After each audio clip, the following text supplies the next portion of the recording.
Hi, hi, Enders. It's me, your host. Ta-da! Back from Endworld and back with the Dark Tower. Now, before we begin, as I probably said in the last video, the history of the tower, which I encouraged you all to watch, that these 8 videos coming up are going to be heavily spoiler laden. Okay, full of spoilers. If you haven't read the books, want to read the books, curious about the books, these are not the videos for you to be watching to get it, because we will be going over the finer points, the bigger points and finer points of the book in kind of detail. And then at the end, I'll just basically be asking the enders after you watch this video, what would you do in the situation, because you are going to become the gunslinger, Roland Deschain of Gilead that was himself. So, to begin, the man in black fled across the desert and the gunslinger followed are the opening lines to Stephen King's magnum opus, The Dark Tower, which was first published in 1982 and revised edition came out in 2003, and the revised edition is actually the first one I read. I've never touched the 1982 version, so if you know the 1982 version, you want to throw some things in that I may miss in these videos, please go right ahead in the comment section below or in the hashtag itself. So to begin, we have Roland walking in the Mohaine Desert by himself, and on the trail of the man in black. A moment there, he's hit by a wave, and the desert appears ephemeral. So he catches up with the man in black's campfire, and the story actually from there goes backwards to right before he hits the desert. He stays the night in a hut of a dweller by the name of the man named Brown. Roland tells a story of Brown, what happened to this town of Tull, and again the story jumps backwards, where he had a mule, and the man in black had just been through the town Tull before Roland. Yet the man in black had led several traps for him. The man in black brought back a man from the dead by the name of Nort, and has impregnated a insane preacher woman by the name of Sylvie Pipston. Now Roland beds with the woman running the bar known as Shebs, a girl by the name of Allie, who the man in black has led a trap for too. After he brought Nort back, he writes Allie a note saying all you have to do is say the word 19 and Nort will tell you what happens in the afterlife. Now, as it goes, Roland's stuck there for a couple days, and he confronts Pipston, who is impregnated by the man in black. Now, Roland aborts that baby with his gun, and soon after, every man, woman, and child in Tull attacks Roland. Roland kills Allie as a mercy because she said 19 to Nort and doesn't want to live anymore. Roland guns down every man, woman, and child in the town right before a huge dust storm rolls through. So again, we see Roland, and it goes back to Roland being in the desert and almost collapsing near a way station where horses and buggies and once had stayed.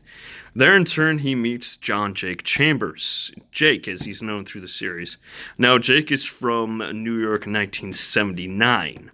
Jake was pushed in the street by a man who looked like the man in black in our world, and is run over by a car and wakes up at the way station in Midworld. Not Midworld, in the Great Mohaine Desert. I'm getting ahead of myself. Wow. But wakes up in the way station. He gives Roland water and food, and Roland decides to take the boy Jake with him. He actually feels affection starts feeling affection for Jake, and he hasn't felt affection for anybody in a very long time. Now, they start heading towards the mountains, which are at the end of the Great Mohaine Desert, Jake and Roland. But before they leave the way station, Roland encounters a speaking demon in the basement of the way station while getting supplies to leave. The speaking demon tells Roland to tread slowly as he travels across the drawers, which later on in the book series we'll find out is the place where all the bad things are. All the bad things happen in the drawers. For while he travels with the boy, the man in black has his soul in his pocket. Roland silences the speaking demon by taking its bottom jaw, punching through the wall and taking its bottom jaw and sticking it in his back pocket. Eventually, they hit the mountains, and we get a couple flashbacks of Roland's life as a boy.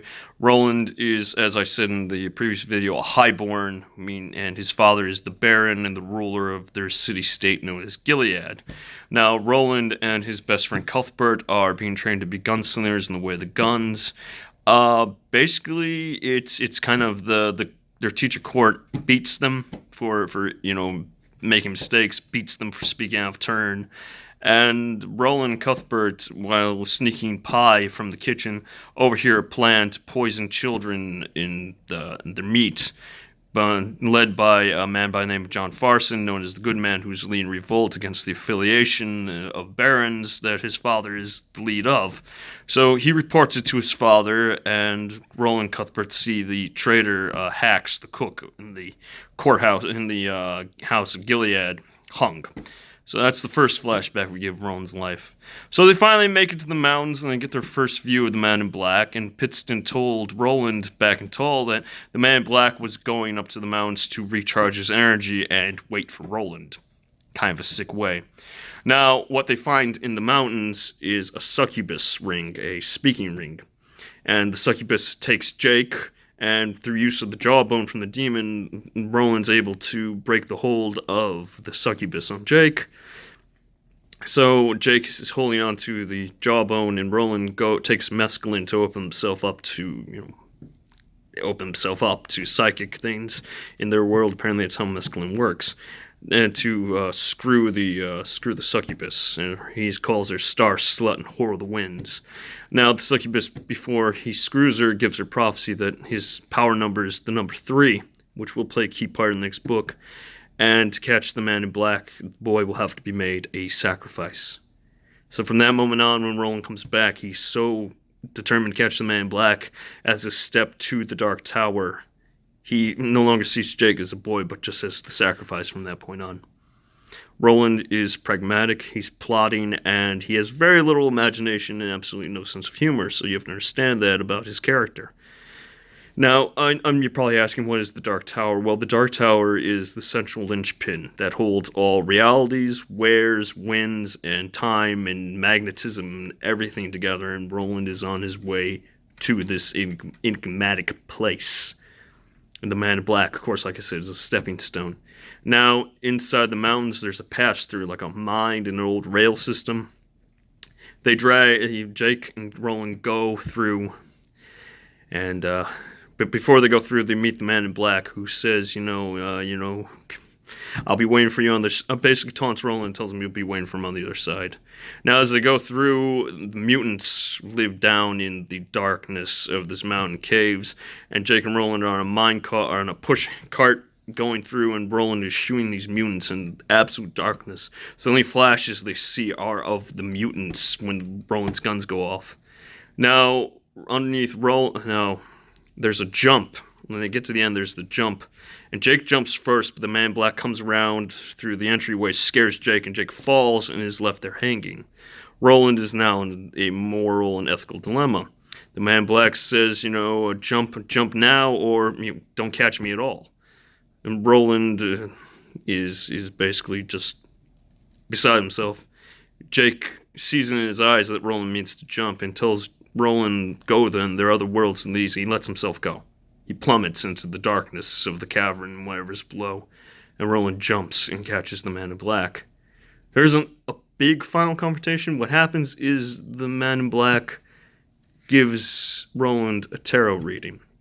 That Roland, or whatever powers that may be that govern the tower and govern the universe, has decided to give Roland the ability to draw 3 others from the world of New York at 3 different time points, who have the ability of becoming gunslingers like Roland, so Roland needn't be the last. The first one is the prisoner, who is infested by the demon Heroin. Roland doesn't know that demon, and neither does the Man in Black. The next one is the Lady of Shadows. She is one of 2 minds, and she broke the Blue Ladies for special plates. Roland asks the Man in Black what that means, and he says he doesn't know. But the third card is Death, but not for you, Gunslinger. Now, he draws 2 more cards, one representing Roland, who is the Hanged Man, and one represents Jake, the Sailor. He drowns Gunslinger, and nobody throws out the line to save him. Now, their palaver goes on. Walter Martin, the Man in Black, shows him a vision, and basically it's the universe and everything it encompasses, and basically flat out tells Roland, for all we are, it could be, what the other world is just a simple blade of grass that somebody mows down, that's why our world has ended. Now, Roland falls asleep, and when he wakes up, the Man in Black is apparently dead. His robes are sitting there with a skeleton, bones and everything. So Roland takes the jawbone of the Man in Black, since Jake had the last jawbone when he plummeted to his death. Roland ends up at a place called the Gray Sea, the Gray Beach, the Gray Sea, at the end of book 1, and he sits there and waits for the time of what's called the drawing, which will be the second book in the series, the drawing of the 3, which will be the next video we discuss.